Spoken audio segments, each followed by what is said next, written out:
You've all seen bits and pieces of BART's construction. Maybe you've watched some Market Street digging, seen the completed Albany aerials, been inconvenienced in downtown Oakland or on Shattuck Avenue in Berkeley, passed Orinda Crossroads and figured all those bulldozers were just leveling another hillside for another freeway. But whatever you've seen or bypassed or wondered about, you've only seen a small part of a 75-mile system now being built in 3 counties. We want you to see some facts about your new interurban rapid transit system, not just read about it. So watch, and we'll keep quiet most of the time. First, let's take a look from the air. The completed Albany aerial structures, part of the Richmond-Berkeley line. The same type of aerials under construction in Hayward, a section of the Fremont-Oakland line. And incidentally, even as you watch this film, all the construction you're looking at has progressed. What you're seeing is how it looked the day we filmed it. And the day our camera saw this was several months ago. Entrance to the downtown Oakland subway.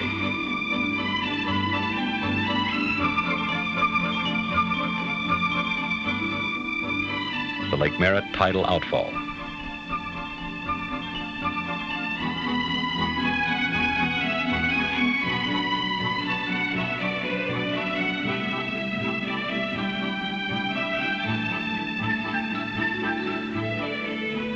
Up Broadway and the crossover to the Berkeley and Contra Costa lines.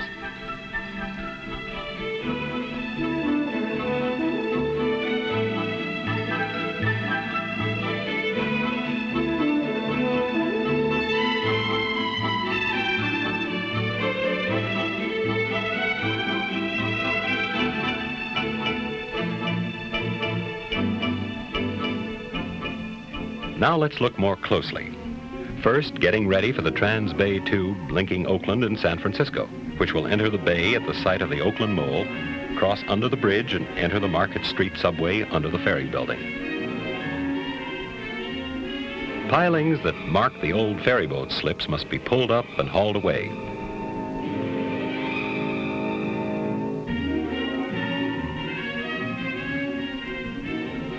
High-pressure hoses loosen dirt around the base. The old San Francisco wharves, dating back to the time of ferryboat commuting, are removed to make way for high-speed trains, which will make the trip from Oakland to San Francisco in 8 minutes. The tube itself will consist of 57 sections like this one, ready for launching at Bethlehem Shipyard.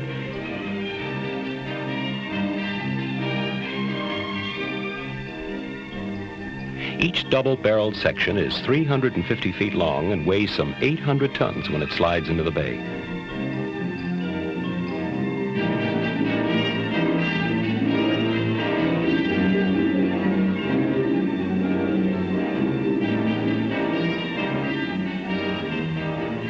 After launching, the section is nudged to an outfitting dock where reinforced concrete is applied to the interior walls until its weight reaches 12,000 tons. More than a World War II Liberty ship. In the early morning hours when traffic is light on the bay, the section is towed to the Oakland side where it's slung beneath a giant catamaran barge and gently lowered into place along a shallow trench dredged across the floor of the bay. Hydraulic couplers lock each section to its mate. They're made watertight, and the process is repeated for the 57 sections and 4 long years. While section after section of bay tube is built and launched, BART's work progresses in more than a dozen sites in the 3 counties.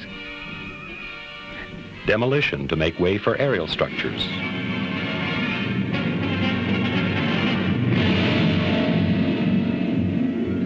Cut and cover in downtown Oakland for the subway. Moving utilities and sewers for the San Francisco subway. But one substantial contribution to the system is being made far enough from your front door that it's no inconvenience at all. The Kaiser plant in Napa is making steel tunnel liners for the 21 miles of subway, almost 1/3 of the total BART system. First, a gang burner cuts the 5-ton sheet of steel.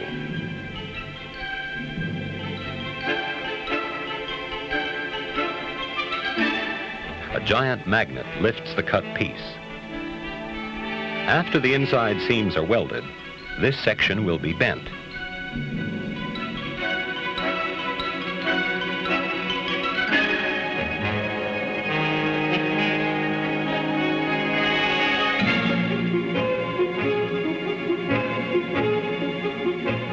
And the final large ring undergoes processing, some automatic.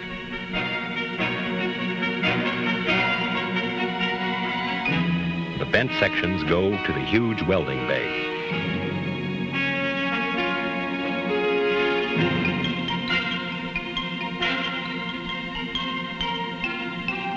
More treatment and constant inspection. Finally, milling and grinding to complete each 3-ton ring.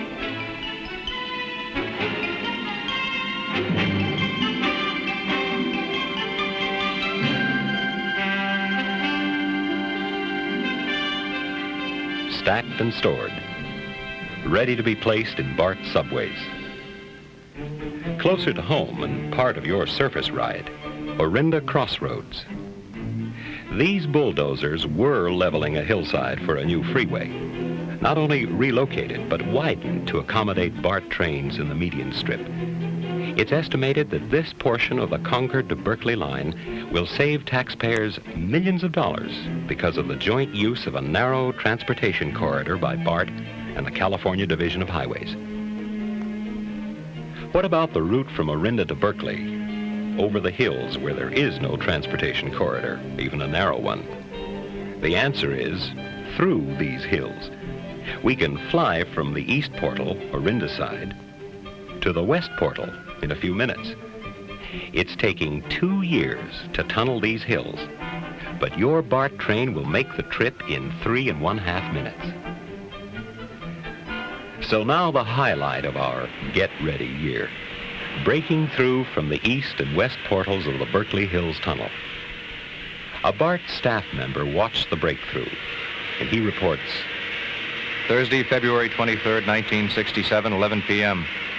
Word goes out, tunnel will hold through sometime during the graveyard shift. Friday, February 24th, 2:10 a.m. Deafening din as jumbo rig crew drills holes and face for first of what was to be 3 blasts during the shift. 2:30 a.m. During a pause, speculation on part of the miners as to who will win the $300 pool predicting exact minute of breakthrough. 60 men, $5 apiece.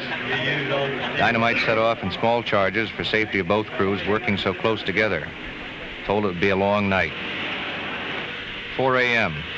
Muck crew cleans up face from last blast. Discouraging report.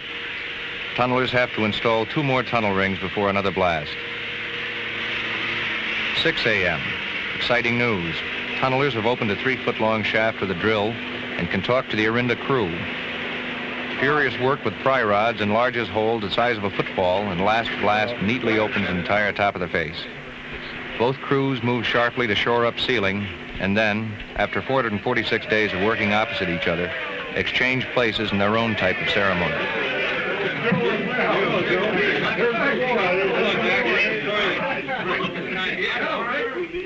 Saturday, February 25th, 10 a.m. Alameda and Contra Costa County officials, BART directors, engineers, members of the press don yellow slickers to take the first ride all the way through the 4th longest vehicular tunnel in the United States and meet in a modest ceremony deep in the Berkeley Hills, marking the holing through.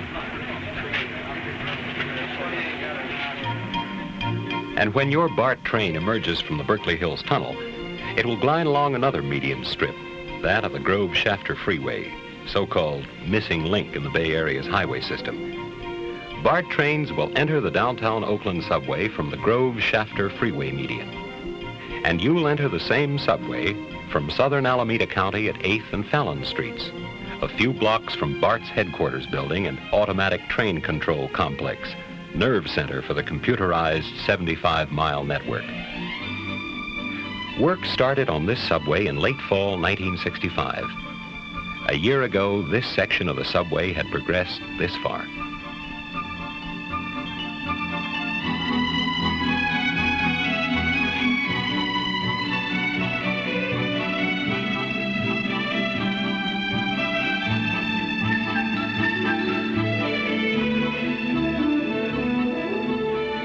Today, the structure is ready for tracks, trains, and ultimately, you.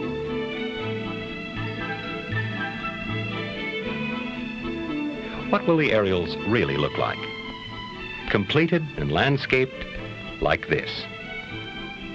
The 4 1/2 mile test track between Concord and Walnut Creek.